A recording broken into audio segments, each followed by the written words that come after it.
earlier in the year, I was like, we went to a commercial in one of our practices, and I'm like, hey, TB, like, I know you don't know me well yet, but like, is that cool? Like, can I tell you if something sucks or whatever? He's like, yes, like, please tell me, like, coach me up. I was like, all right, that's pretty cool. Like, so he just wants to be great. He wants to be better. And I think that's been the really fun part. Hey guys, welcome to the official YouTube page for Calm Down with Erin and Charissa. This is where you can watch all of our ridiculous conversations and fun interviews. We have full shows. We've got pre-games, anything and everything that you guys could want. But first, you're going to have to subscribe. Just hit subscribe right there and you're good to go. And now you can calm down with us. Yep. Can you tell that we're reading this off a script? We hope so. All right. We need to calm down and wrap this bad boy up. Press subscribe. Thanks for listening. Calm Down with Erin and Charissa is a production of iHeartRadio. All right, here we go with part 2 with our favorite, Kevin Burkhardt. We talked to him about working with Tom Brady and being his personal photographer. Hope he's getting paid for that. And why Kev doesn't have a 5-year plan. And apparently, Charissa, he has a database. As a data, no T, a database. What does all that mean? And is it dirty? Kev?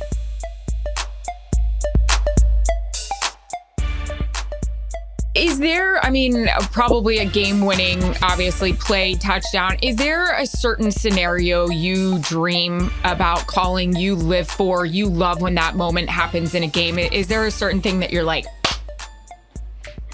I love big plays. I just love, I get so excited, like, and maybe sometimes too over the top excited, but I'm into it. Like, I'm into it. I just, it's like the thrill that I had watching the NFL as a kid. Like, I still get like so juiced and jacked in my calls, and it's not made up. It's not fake.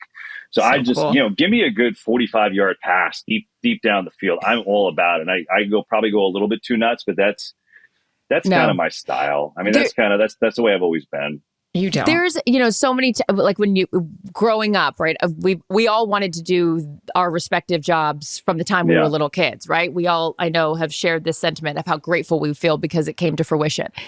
Did you, growing up though, did you listen to certain guys in the way that, you've got your own style now, but growing up, who were guys that you listened to or idolized and thought, I wish I could be them?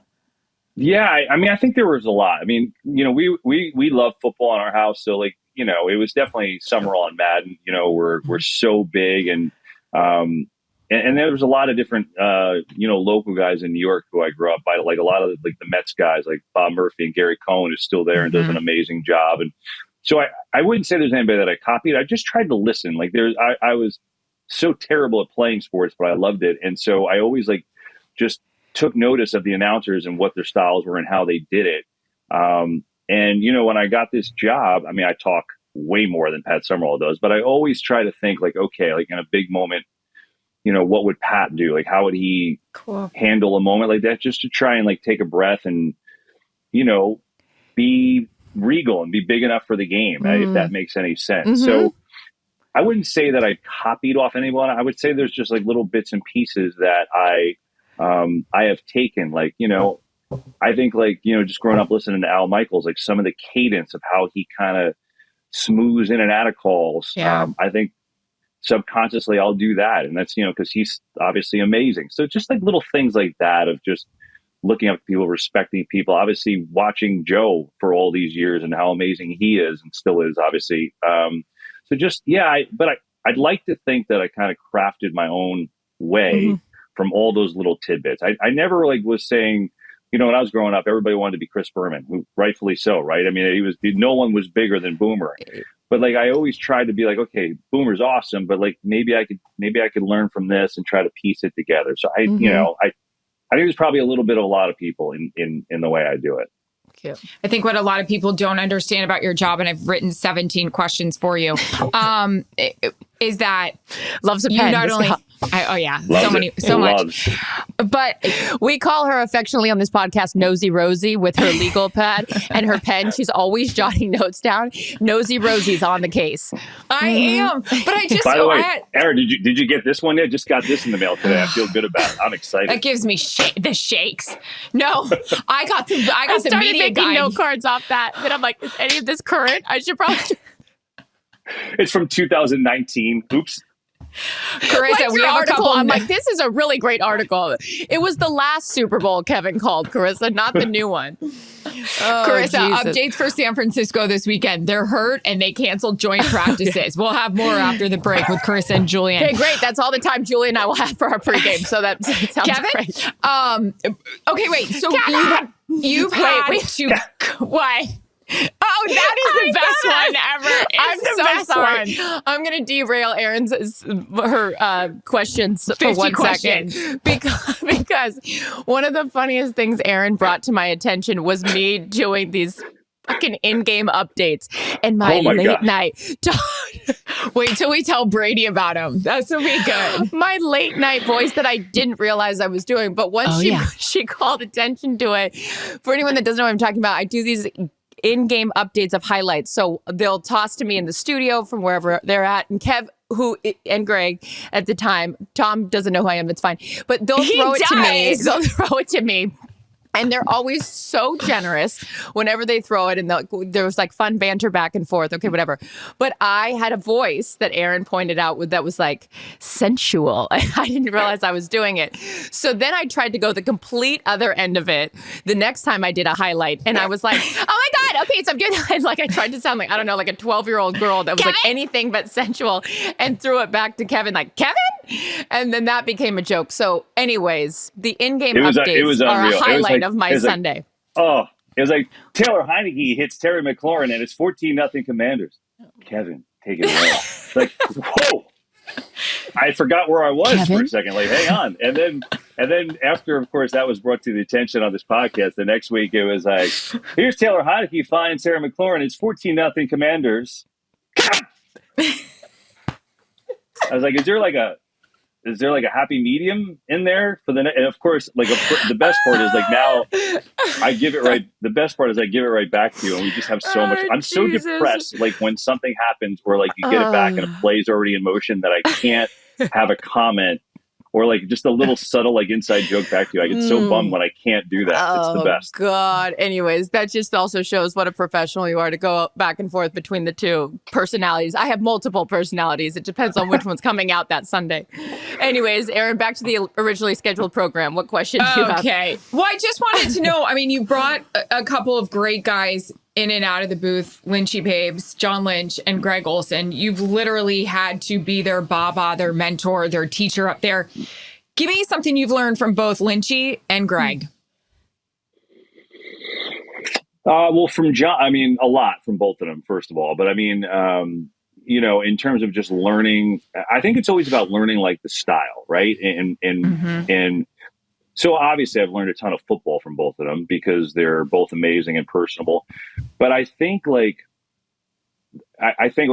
from John, he gave me a good lesson early. And that, this is my first TV play-by-play job. I was a radio guy before that.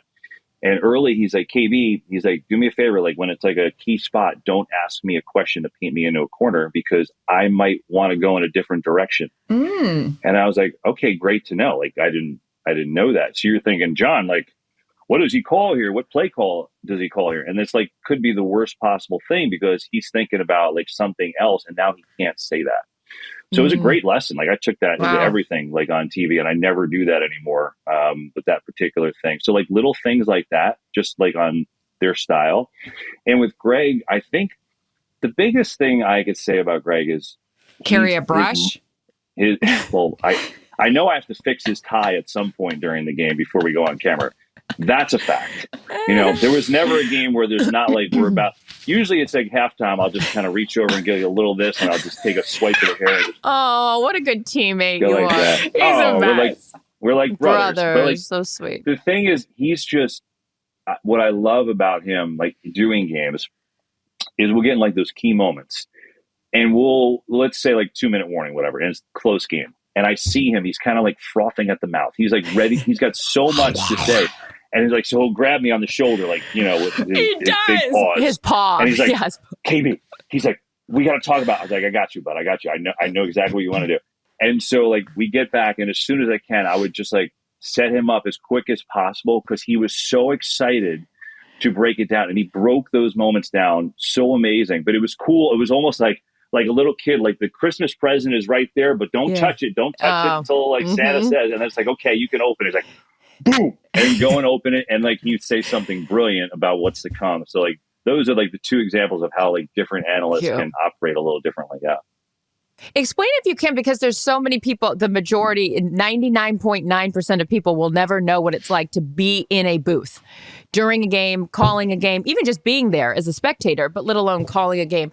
Describe, if you can, and maybe it's a big ask, but just when you're up in that booth a couple minutes before game time, just sort of the sights and the sounds and what you're doing to sort of give people access behind that proverbial curtain that they probably won't ever get. I think, look, the biggest thing, I'll give you two perspectives. The biggest thing, without saying, so it's not just like a boring answer. The biggest thing is just, it's such a team effort, like everybody working together, in the booth, got my spotter and my stat guy helping me just with stuff, and they know what I want, and things that I need, or maybe things that I'm not good at during the broadcast. Like, Mitch, my spotter, knows like we'll talk certain uniforms. I'm like, hey, I'm having a hard time seeing in the 80s on these uniforms. So can you help me, with, like certain things like that? Or for example, if, explain what a spotter is, because I don't think a lot of people even know what that is, Kev. Like for people listening to this. Yeah. Good call. A spotter is someone who stands next to me and helps me identify things during a broadcast. So, let's see, like if someone tips the ball at the line of scrimmage, or he's showing me who's making these tackles, or, for example, a good one, like in the Super Bowl a couple years ago when Nick Bolton picked up that fumble and ran in for a touchdown. Now, I knew it was Nick Bolton 100% right off the bat. But just for a split second, I looked at him to make sure he had the same thing, because you don't want to mess up that call, right? Like, so it's like... Holy crap, people don't get that. They don't understand that, especially for the biggest game, right, Kev? It's like insurance. Like, you're trying to be right? So... usually I see a lot, but it's like, it's the Super Bowl. So like balls on the ground, I was like, that is 100% Nick Bolton. So like, however my call was, it's on the ground, and I looked at him and he's already pointing at Nick Bolton. I'm like, it's Nick Bolton. And that'll happen in a second. So it's like just having the extra set of eyes to help you. But usually like I give him stuff, like I watch like pregame warmups, and like he'll help me. What's another one I give you? Okay, here's a good one. Like, kicking, again, right? like how this helps. Brandon Cooks and Kavante Turpin for the Cowboys looked exactly the same on the field, and their numbers were like, if they turned a certain way, it was really hard to see who was catching the ball. So I forget who it was, but one of them wore like a blue sock, like one blue sock, and the other one wore two white socks. So he like found that, and then every time they played, I watched, and I was like, oh, he's got a blue sock on. So as soon as like the ball was in the air, I knew who it was. Wow. So it's like little tricks of the trade like that. And then the other thing is really, it's just, I don't think people realize, like with Erin and with you, Charissa, when you did it, how much banter goes on, the stuff that's not on the air. Like Erin is talking to us all the time, and we're talking to her, and she's listening to us and like, guys, like this, just so you know, you were talking about this. This is going on like on the field. And we're like, oh, wow, interesting. And then our camera guys will go get it. And then I'm like, well, Erin, you do it. Like, I want you to describe it. And like, so it's like, there's all this banter, like kind of talking about storylines and things. Like you can't see all of it by yourself. There's so much going on. Well, you're such a generous crew. You Other guys, people don't do that. I just want anyone that's out there listening. It's not always the case to have someone like Kevin or Greg the last few years. When you get a beautiful group like that, everyone works in harmony. And the same is said for the players on the field. I mean, there's a lot, when teams function as a team instead of as a bunch of individuals, it's an awesome thing to watch. And it's, to our benefit as viewers to be able to hear from all of you guys. I was going to say, Go Kev, ahead. would you say was that the craziest game you've ever had? I was thinking when all this shit was happening at once, the NFC Championship, when Purdy went down with his arm, because there was so much shit happening at once from him. Is he coming back? What is it? And then, his backup goes down with a head injury. Is McCaffrey the backup? What's McCaffrey? I mean, I just felt like I couldn't imagine for you and for Richie Zions, our producer, just keeping it all together and kept recapping it all. You know what, Eric? I think, look, obviously the end result of the game wasn't competitive because of all that happened, and that sucked. But it was actually, as far as like doing a broadcast, one of the most challenging but fun broadcasts I think I've ever done. Because we should have won an Emmy. Yeah, look, I thought we did a really good job. But there's so much going on, and we're all like talking, figuring out, oh my God, what's next? Who's grabbing the ball? You're telling us, Christian McCaffrey's got a ball in the sand. Maybe he's going to throw. We're looking at so there's so much you're paying attention to.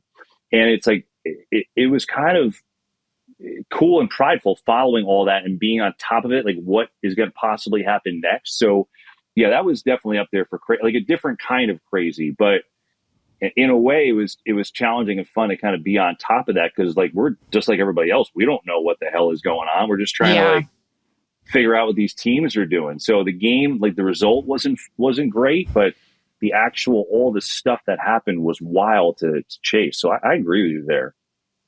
And as we walked out of that game, we thought Tom Brady's coming to San Francisco and he's going to play with them next year. And now he's our teammate. And I can't wait to see like how that goes for you up there. I mean, you've been in some practice games. You guys were practicing this weekend. I'm going to get all the info from you when we get off here. But how's it going? Can you give people an idea of it?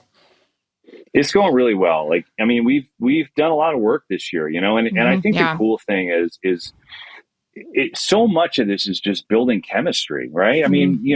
Erin, you knew Tom and I knew him from a working relationship, but I didn't know him from a personal standpoint at all.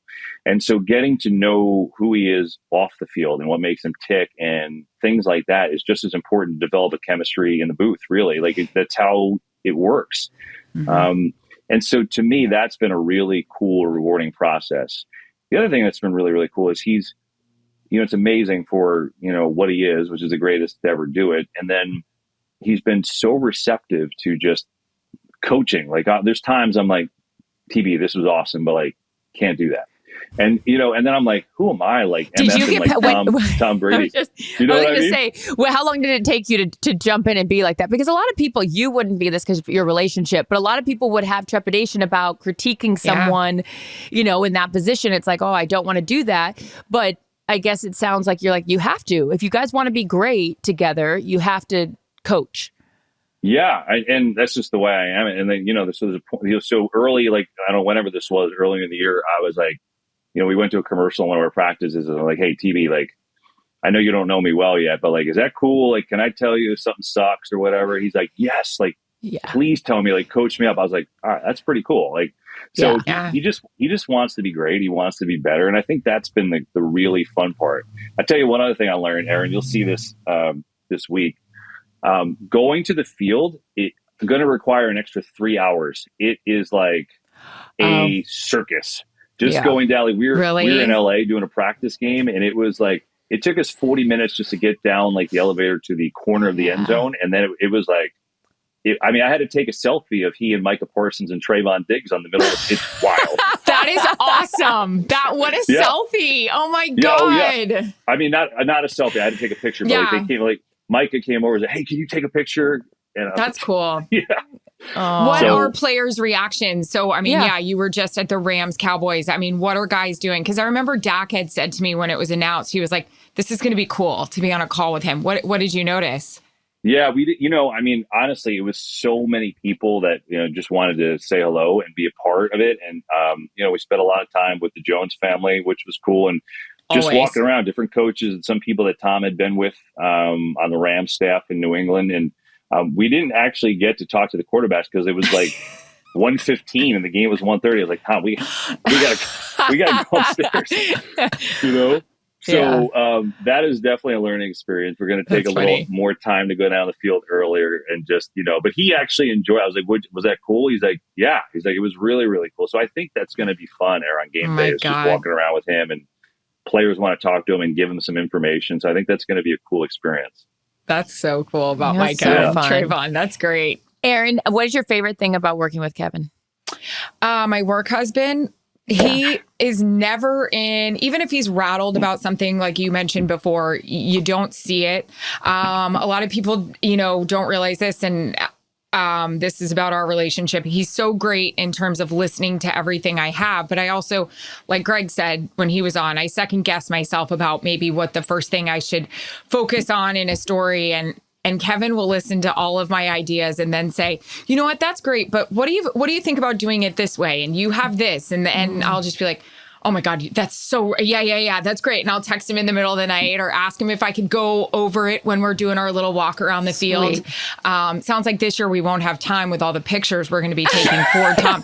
Sorry, Tom, I'm done taking pictures. Kevin needs to listen to my first hit, okay? But yeah, he's just such a caring teammate, and he has a big enough job in the booth that he is so worried about what the rest of us have to do and how he can help. And I'm so grateful for that. I'm grateful for his relationship. And I'm really grateful he likes to have cocktails with me at TGI Fridays in that Dallas terminal, because there's no one I like to have a Santa Margarita with by the Lita than Kevin Burkhardt, You got to at least tell that story if you're going to bring up TGI Fridays. I think you have told it on this podcast before, haven't you?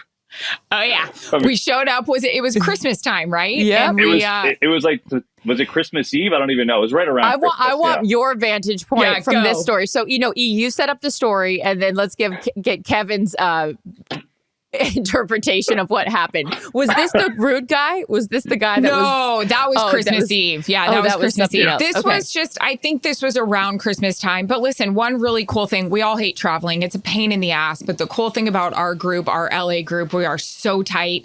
We know each other so well. We can do each other's orders. We can run and make a flight and get a burger and a drink, without missing a beat. But yeah, we showed up at the TGI Fridays. We got a huge table and we were all ordering a cocktail. And I said, I'll have the Santa Margarita.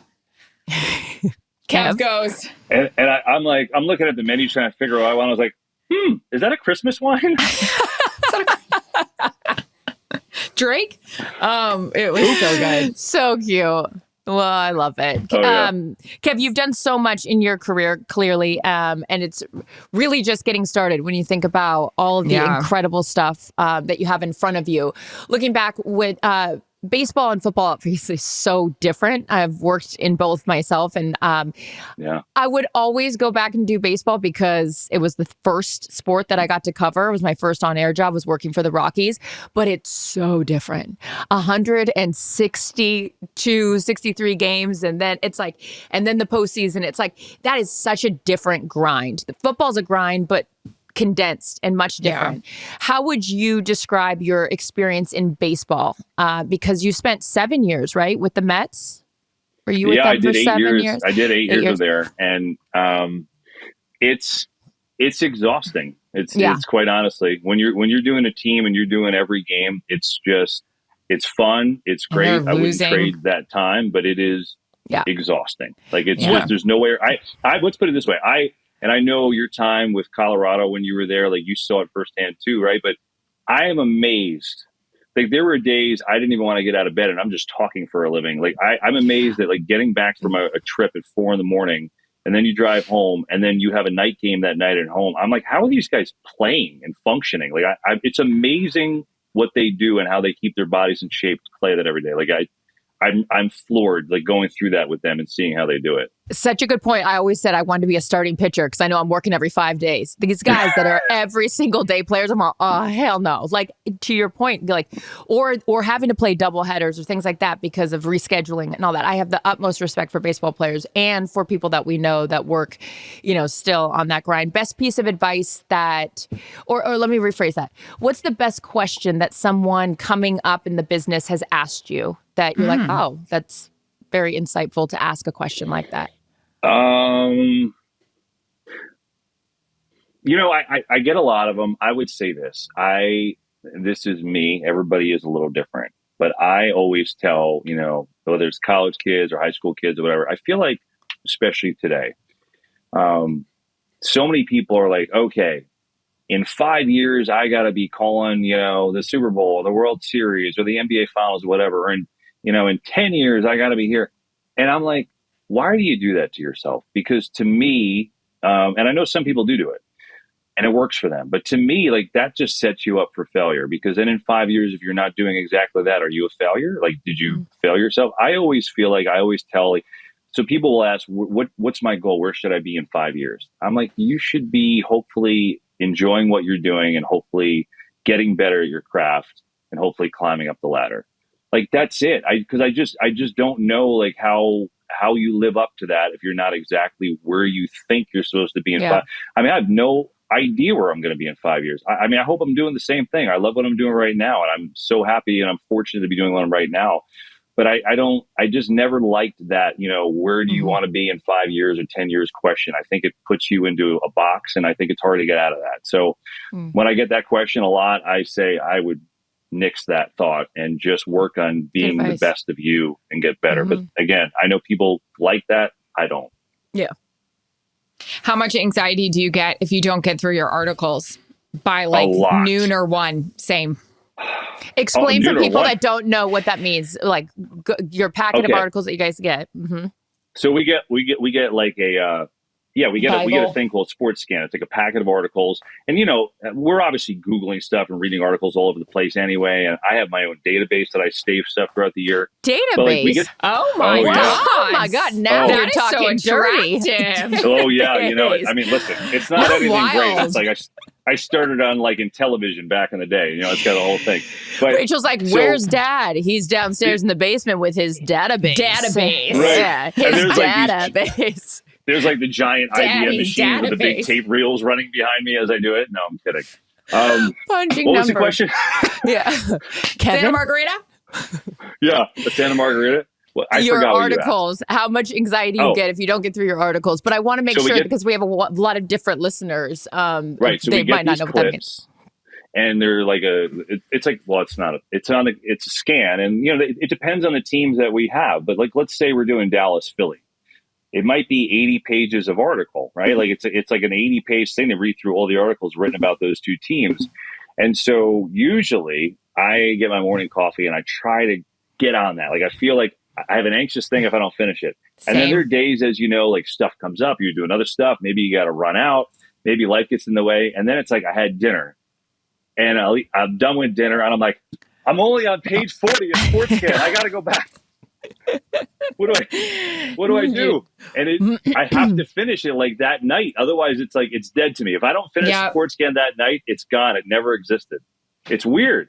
It's so funny. Erin, do you have the same thing? Oh my gosh. I usually start sweating out of all areas. And then I text you and I'm like, how far along are you? Did you finish today? This is what I get on the voice note she leaves me. She's rambling about other things. Then she's like, I got to go finish my articles. It's always like my articles. It's like, okay. I get a twitch if I don't. Hey, I have some great news besides the fact we're going to let Kevin go. We're all going to be together this weekend. Yay! Oh my God, we are. Yes. Yay! We are. I forgot about that. On the plane It's already this weekend? Yeah. Yeah. Oh my God, I better read my articles. This is crazy. No shit. I'm behind in my articles. You better get your we're going to be together, but only one of us is going to be on the air. So there's that. Yeah, good point. Yep.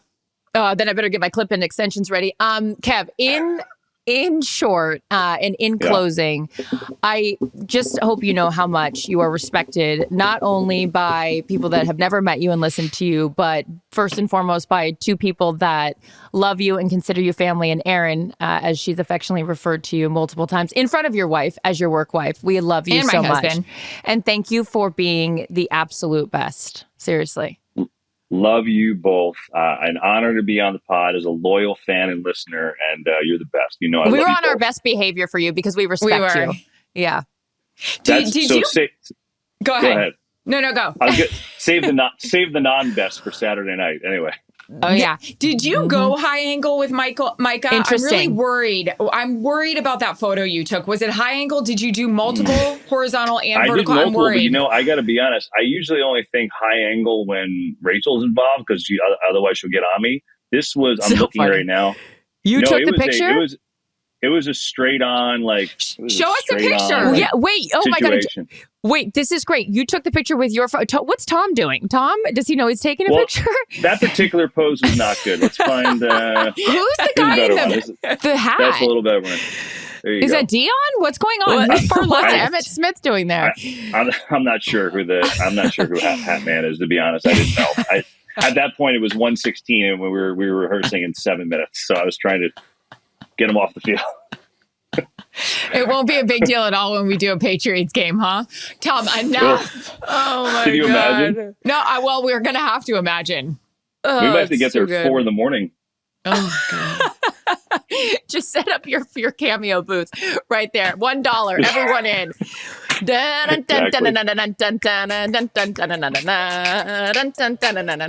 Kev, we love you. Kevin? Bye. Thanks for having me. Oh, my God. You're the best. Calm Down with Erin and Charissa is a production of iHeartRadio. For more podcasts from iHeartRadio, visit the iHeartRadio app, Apple Podcasts, or wherever you get your podcasts.